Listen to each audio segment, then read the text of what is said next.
mina ka siin nüüd. Meie oleme siis Karita ja Bretlejem. Ja meie laulame teile Tõnis Mäe laulu Déjà Vu, sest Karital on üks tore raamatuke, mis on siis Tõnis Mäe raamat ja sealt me leidsime sellise mõnusa laulu, mida me siis teile nüüd esitame.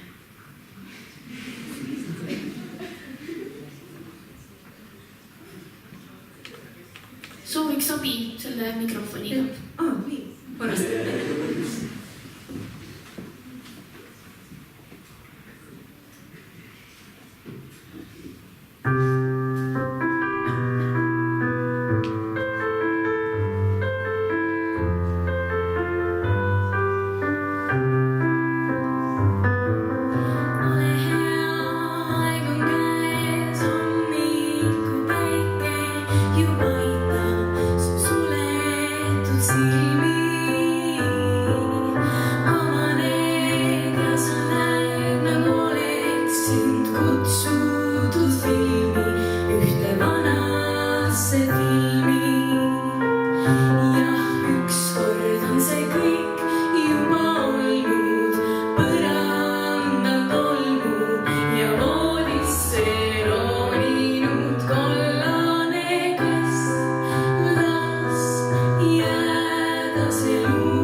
Déjà vu.